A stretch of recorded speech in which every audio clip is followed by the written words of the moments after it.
Nigeria's A-29 Super Tucano light attack aircraft acquisition program. The program has been around for several years. Well, at least that's been the desire of Abuja. We're going to talk about what this aircraft is, what it means, and a little bit of the history about how it came about and where the current status of the program is as we sit here in July of 2020.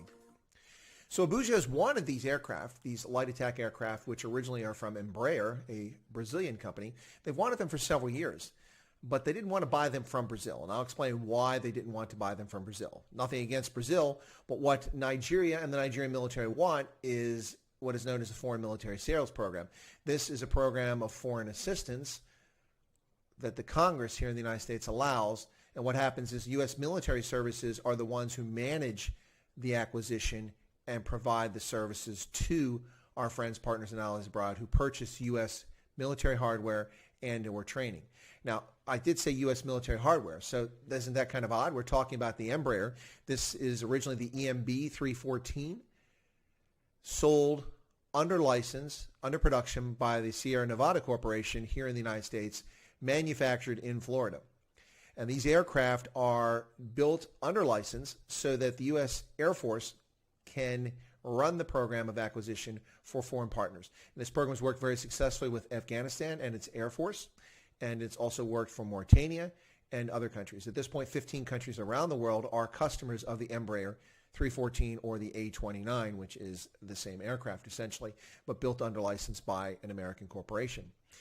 So in February of 2019, the government of Nigeria finally got this program approved, and it involved the purchase of 12 A-29 Super Tucanos. Now, as I mentioned, these are Embraer aircraft designed by Embraer, but built under license by the Sierra Nevada Corporation on a foreign military sales contract, or FMF. Now, the contract was $593 million awarded in February of last year. That's when it began. And this contract had been on hold from 2015 to 2019. But I can tell you that for certain, going back to around 2011, 2012, Nigeria's wanted to purchase these aircraft to help in their counterinsurgency fight against Boko Haram. But they couldn't get the aircraft because they insisted on getting it from the U.S. Air Force. And the reason for that is because all the support will come and be the responsibility of the U.S. Air Force through defense acquisition, rather than going directly to the Brazilian company Embraer and purchasing and then having to deal with Embraer. In this case, there is no role for Embraer other than receiving royalties and funds from the sale from Sierra Nevada Corporation.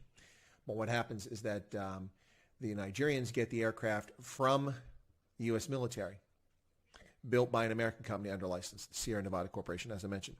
Now, the $593 million contract calls for 12 aircraft, all the associated training that goes along with that, ground training devices, mission planning software systems, spare parts, and ground support equipment to run these aircraft and operate these aircraft fully, along with a CONUS, or Continental United States maintenance package for the aircraft while they're here under testing and training, and then also an OCONUS, or Overseas Continental United States support package, so that when they arrive in Nigeria, they'll have continued maintenance support and technical advice from the Sierra Nevada Corporation, paid for under the $593 million contract. So the nearly $600 million is not solely for 12 aircraft. It's also for all the associated training, the shipment, the packages come along with it, also the maintenance that goes along with it, including spare parts and software systems and operations. So it's quite comprehensive. And the Super Tucano itself is actually a reliable, cost-effective platform. And what I'd like to do is show very briefly here a video produced by Sierra Nevada for the first successful flight of one of the A-20s, the very first A-29 for delivery to the Nigerian Air Force.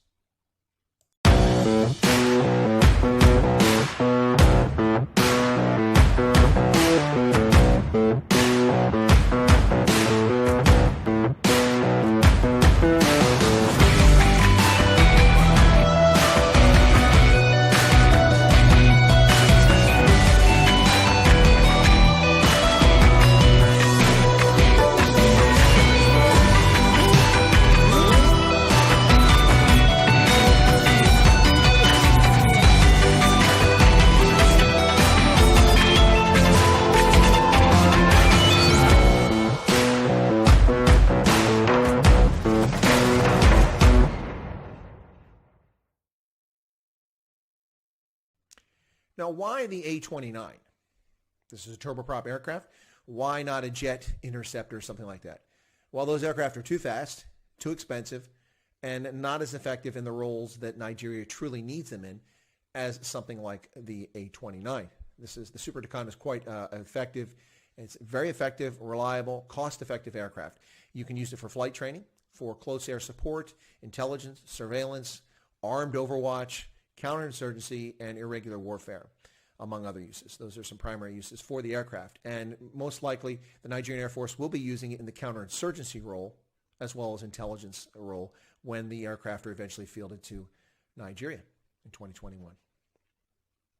Now, this aircraft is in service with at least 15 air forces around the world, and as I mentioned, that includes Mauritania, which sadly had one Super Tucano crash on an attempted landing a couple of years ago, and the pilot died. One of the pilots ejected, the other was unable to eject from the aircraft and rode it into the ground in his death. But it is in service around the world, and most famously with the Afghan military. And so that's important because the aircraft are actually, first one was delivered in mid-April of 2020 in Florida and has completed its flight training. Now, the second aircraft was delivered in May of 2020, and it is currently also undergoing tests. Now, what's important about this is that once these aircraft are sent for training and the Nigerian pilots actually go for training, they'll do so at Moody Air Force Base in Valdosta, Georgia. Now, this will take place under the 81st Fighter Squadron training program, which is a squadron that's been around training the Afghans for a number of years now.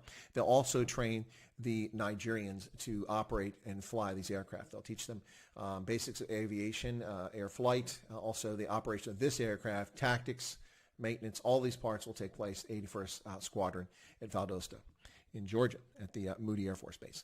Now, since 2013, the Sierra Nevada Corporation has been partnering with Embraer to produce these aircraft. So they have a long history of this now, nearly 7 years producing these aircraft, and it's been successful, and it's quite a useful aircraft traveling at a much more reasonable rate of speed so that it can serve an effective role in the counterinsurgency role as well as the intelligence mission role. So these aircraft could have been purchased from Brazil, but they were not.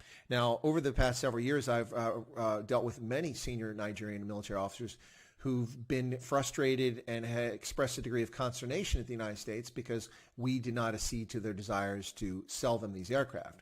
I always found that quite interesting because, first off, they're not even American aircraft. They're Brazilian aircraft, and nothing against them. Embraer is a fantastic aviation company. They build some fantastic commercial aircraft, many of which I've flown in. They also build quality military aircraft. But why is Abuja angry? Why are Nigerian military officers angry at the U.S. military because we haven't bought these aircraft for them? Well, the reason, as I mentioned before, is that Nigeria could have gone directly to Brazil and purchased the aircraft, but then there would have been no middleman responsible for the successful deployment, maintenance, and support package to come along with it. And perhaps the Nigerians were concerned that Embraer would not deliver the level of service that they know that they can get from the U.S. military through the Foreign Military Sales Program. Consequently, the aircraft are built under license by the Sierra Nevada Corporation, which means that it's possible for the U.S. military to provide the support from a contracting standpoint and from a delivery standpoint of all the aircraft, all the maintenance, all the pieces and parts that need to come together. So that's just a little bit of an update, ladies and gentlemen, what's happened. A $593 million contract to deliver 12 A-29 Super Tucano light attack aircraft to the Nigerian Air Force. This is a contract that Nigeria had on hold for 4 years from 2015 until 2019 over human rights abuses in Nigeria. Once the government of the United States believed that those human rights abuses were under control, this contract was awarded in 2019 during the Trump administration, held up by the Obama administration. While Nigeria begged for this help, the Nigerian government was ignored by the Obama government. And the Trump administration, after saw progress against human rights abuses, agreed to allow this. Congress allowed it. So Congress approved the sale in 2019, and now these 12 aircraft will be delivered by 2021 to Nigerian Air Force under a $593 million contract, along with all the training, the support, the software packages, the ground support, the maintenance, all of that, and spare parts will be in place. And this could play a significant role in helping Nigerian Air